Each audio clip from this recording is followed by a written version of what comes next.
Cyberpunk 2077 is out after a long, multi-year development process. CD Projekt Red, which is renowned for the Witcher series, has decided to step out of the fantasy world setting and into the official Cyberpunk dystopia, backed by the creator of the tabletop Cyberpunk game, Mike Pondsmith. The game has been delayed a multitude of times, but was it all worth it? Well, let's see.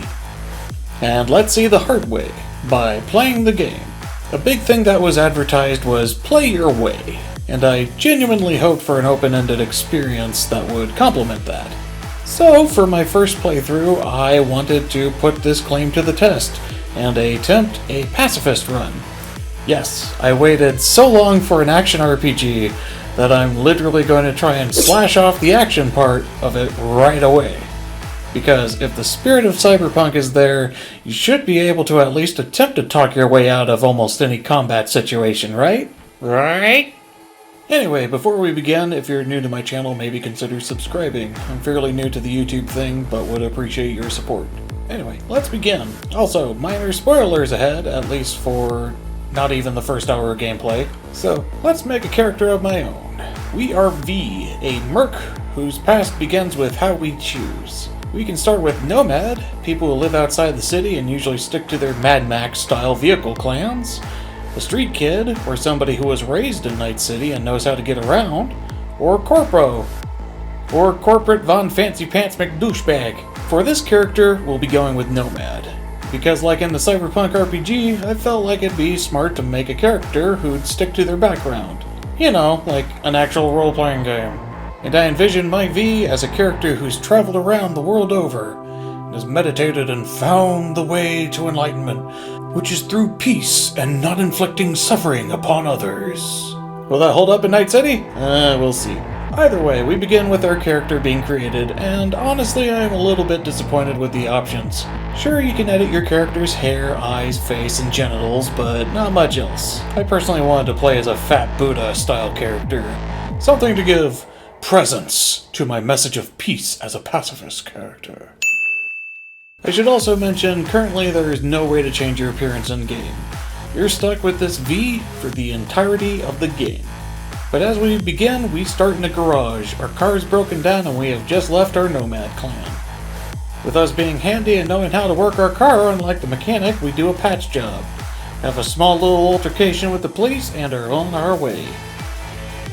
We eventually break into an old radio tower and get some information on where a friend we're looking for is. Jackie Wells, who has a package for us to escort as part of a job. We load the package up and go into a checkpoint, but oh no, our first true test of pacifism is at hand. We are immediately forced into a chase sequence with them firing upon us. On easy, I am able to survive this encounter by sheer numbers alone. But on normal or higher, I am required to fire back to survive. This game has immediately thrown out the notion of a full pacifist playthrough on the Nomad side, with you literally not having a decision outside of this. I even save scummed to see if there was anything I could try to do. Even if I did somehow get out of this alive, I would be put in a similar scenario later. And the game would literally break if I didn't do exactly what the game expected of me. The notion of completely avoiding combat and not fighting during this run died very quickly, and I'm quite disappointed in that fact. But there are non-lethal options for you. At least, mostly non-lethal. The game doesn't commentate on them at all, actually. Punching people in the face is non-lethal. Silent takedowns give you a lethal or non-lethal option. Most Netrunner attacks are also non-lethal, despite one of them literally looking like it sets people on fire.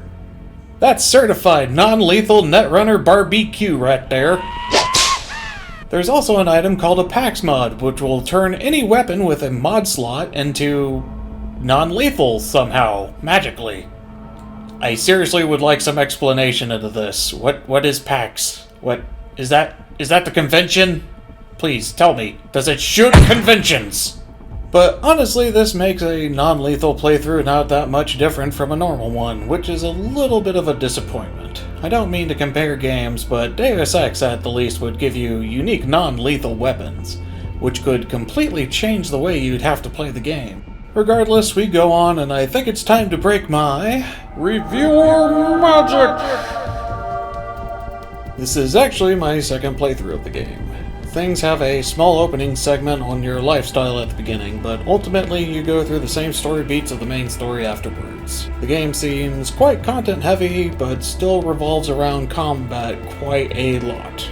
So I'm going to go into detail on that. You have your basic combat, that's in almost every game that gives you a gun these days. You have a gun, it shoots, you have aim down sights. Shoot in the head, deal more damage. You have a melee system, you can block, do a basic attack, and a power attack. Pretty similar to the Fallout games or Elder Scrolls, varying, but without the VAT system. There are ways to slow combat down, but they're not quite at the ready as compared to Fallout's VAT system. There also doesn't seem to be many unique weak points that I'm aware of, like how robots in Fallout would have a very difficult to hit reactor core on their backs, and if you hit it, they die in a fantastic explosion. But here it just seems to be shoot or punch them in the head and they go down pretty quick. There is stealth too. You can either do the silent takedown of targets using suppressed weapons or melee attacks. The suppressors also give you a nice sneak attack bonus, but at the cost of lowering your damage overall. So it's a nice trade-off for stealthy gameplay style. As per usual stealth game mechanics, you can hide bodies after killing or knocking them out, but you also have to be careful with what you choose as a weapon. There are some that ricochet on a missed shot, and if that bounces around in a place you're trying to be stealthy at, well, you're going to set off some alarms very quickly. I also feel like net running makes stealth far too easy, as you can literally turn off cameras at the push of a button, or make enemies blind for a brief time, as everybody seems to have the same optical eyeballs in Cyberpunk for some reason. And that's a kind of a qualm I have against this game. Wouldn't it be neat to run into a person whose eyes you couldn't just shut off? But I guess everybody's just all cybered up for some reason. I get it, it's Cyberpunk, but it makes all the enemy counters the same, unless they're just straight up higher level than what I can deal damage to. Which sets off a bit of a video game dissonance. Like when I go downtown into Night City and suddenly my pistol only deals 10 damage to criminals on the streets because apparently they're just too high level for me all of a sudden. But going back to stealth and net running, there's also a net running ability called Contagion, which you can just infect somebody and it spreads through their entire base like coronavirus at the grocery store. Yeah! It also deals a lot of damage to folks, often killing enemies as it bounces between other nearby enemies, or at least significantly wounding them. It doesn't even trigger an alarm, so you just need to peep your head out from behind a crate, look at a gang member, and suddenly the whole base is infected, and you're just chilling back, sipping a cup of tea as numbers tick up. But going into a bit more detail about net running, it honestly kind of sucks in the beginning. Cooldowns are very long and it takes a long time to recover your RAM, and RAM is what you use to cast abilities in the first place. And sometimes you can't even cast a quick hack on enemies in the first place because they have too high of a requirement. But after saving up a decent chunk of money and flat out buying legendary cyberware, it became overpowered as heck and never needed an upgrade afterwards. So it's a bit weird to have things go from 1 to 100 in that matter. There is also a hacking minigame to help make things more vulnerable to your hacks as well. But this feels like a very sudden and strange pause in the game that destroys the pace of combat when you do it.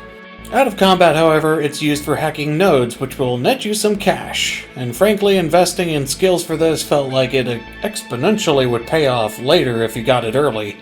Because in Night City, money is power. At least until you go downtown and can't even put a dent in people anymore because you're not high enough level yet, you scrub. Even after I had beaten the game, this problem kept popping up. There would be super thick boy HP bars that I couldn't even put a dent in. I kinda wish this game would take the approach that Bethesda does for open world games, and kinda make all enemies the same level as your character, without a vague threat level that kinda gives you no indication on what your level needs to be to take on that encounter. This would fix the inconsistency of me roaming between areas and suddenly not being able to deal with a threat, and it would weave a much more cohesive gameplay experience. As I'm not going to lie, I love exploring Night City. It's a great place to walk around in and take all the sights, all while encountering side jobs, criminal acts in progress that you can intervene in, all while reaping in loot. Which I forgot to mention, the game's a bloody looter shooter. Enjoy your purple and orange drink! There is a crafting and upgrade system to make or improve your own stuff as well, but it feels very reliant on scrap materials, so prepare to do a lot of scrapping if you want to get anything. Also, the story felt a little bit underwhelming to me. It's about survival and not wanting to be forgotten, which is understandable. You want to leave behind a legacy in the city of haves and have-nots. It also prods some thick, juicy topics and side quests that I think would honestly make a much more interesting story, but were primarily mainly to focus on V and make sure they're the star of the show. Which is kind of difficult when you got jackass Keanu Reeves belittling you the whole way. But oh well, this is CDPR's vision, which seems to be flooded with cockroaches for some reason. Yes, bugs. It's now time to break through the surface of this game and deal with the crap underneath. The bugs, the glitches, the crashes. They break the game. The game is unstable, and I honestly cannot recommend it right now. There were too many times where I would try to enjoy the game, but it would slap me in the face with a crash, or I'd trip over a small stairwell and suddenly die. It genuinely makes the game unplayable to some degree. But unlike your average gamer, I have braved the Bethesda Dragon's fire, and I shall be burned again, for I like flame and my skin seared. Don't kink shame me! But in my scale of frustrations of bugginess, where would I put this game at? I would honestly come out and say it was buggier than Fallout 76.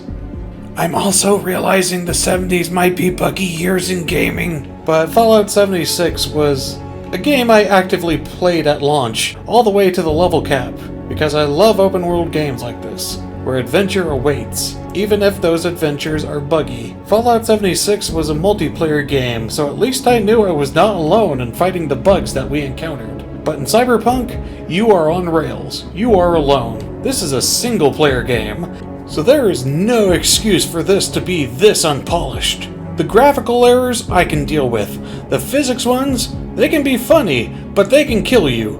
But then you throw in the game's instability, the crashes, and it just kills it for me. It's hard for me to enjoy a broken game. There's a lot of content in this game, but honestly, I just wish CDR would have been honest and say this game is an early access build or something like that. Sure, that sounds shady, but at least it would have made me come in with my plus 20 bug resistance armor. But nope, this is the official release. It makes me wonder what it would have been like if they released it earlier, but they kept pushing it back. They had all the time in the world to prep it from its original April release date. Can you blame the COVID pandemic? Yes and no. I would generally prefer them push it back for another year than release it in this state. I get it. It's a company, and you need to come and push a product out to get cash to keep your employees fed. But at the same time, quality control should have smacked the CEO of this company in the face and said it wasn't ready because it simply wasn't. So now that it's past quality control, the whole company is in damage control mode for this terrible launch. I genuinely would just say screw it and wait another 6 months to play this game. Put a delay on it yourself, if you have the mastery of patience.